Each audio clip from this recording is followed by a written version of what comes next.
បាទសួស្តីបងប្អូនប្រិមិត្តច័ន្ទឌីទាំងអស់បាទបងប្អូនដែលជា friend របស់ Tractor ច័ន្ទឌីចឹងថ្ងៃនេះមកចែករំលែកចំណេះដឹងមួយ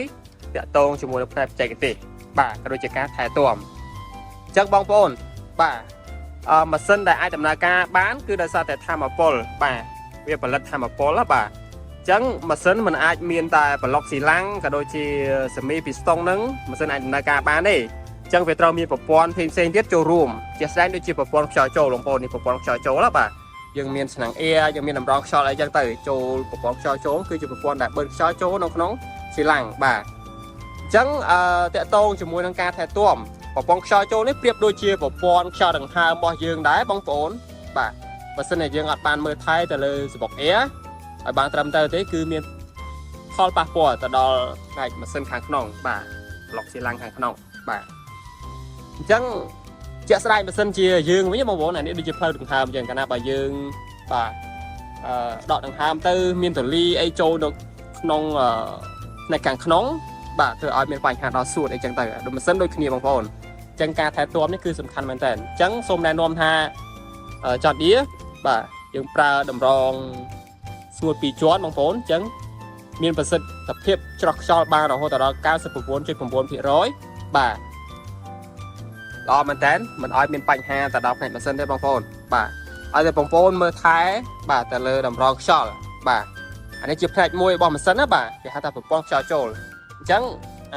តម្រងខ្យល់ហ្នឹងគឺជាគ្រឿង maintenance ថាគ្រឿងលំហែទាំអញ្ចឹងយើងធ្វើការដោះដូរយើងធ្វើការថែទាំទៅតាមតារាងបាទតារាងលំហែទាំដែលផ្ដល់ដោយក្រុមហ៊ុនបាទឬក៏ជាការណែនាំរបស់ជាងបច្ចេកទេសបាទអញ្ចឹងសំខាន់មែនតើបងប្អូនអញ្ចឹង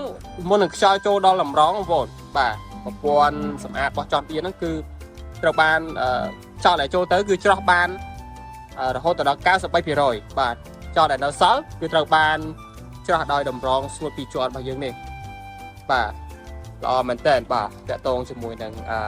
ចន្ទឌីអញ្ចឹងយើងមាន sensor ដើម្បីឲ្យជាសញ្ញានៅពេលដែលបងប្អូន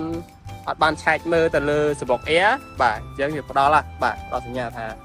សំបុកអ៊ែរមានបញ្ហាស្ទះអីចឹងជាដើមចឹងទៅបាទបាទអញ្ចឹងដូចជាអត់មានអីទៀតទេបងប្អូនបាទនេះគឺជាចំណេះដឹងខ្លះៗតាក់ទងជាមួយនឹងការថែទាំបាទការថែទាំអញ្ចឹងវីដេអូហ្នឹងមានតែប៉ុណ្្នឹងឯងបងប្អូនអញ្ចឹងវីដេអូក្រោយនឹងនិយាយតាក់ទងជាមួយនឹងបាទផ្នែកបច្ចេកទេសផ្សេងទៀតបាទព្រោះយើងមានប្រព័ន្ធច្រើនណាស់បាទមានប្រព័ន្ធច្រើនណាស់បាទអានេះគឺនិយាយតាក់ទងមួយនឹងប្រព័ន្ធខ្យល់ចូលក៏ដូចជាគ្រឿង maintenance បាទគ្រឿង maintenance បាទមានស្បុកអ៊ែរហ្នឹងបាទអញ្ចឹងក្នុងវីដេអូនេះមានតែប៉ុណ្្នឹងបងប្អូនបាទជម្រាបលាអរគុណច្រើន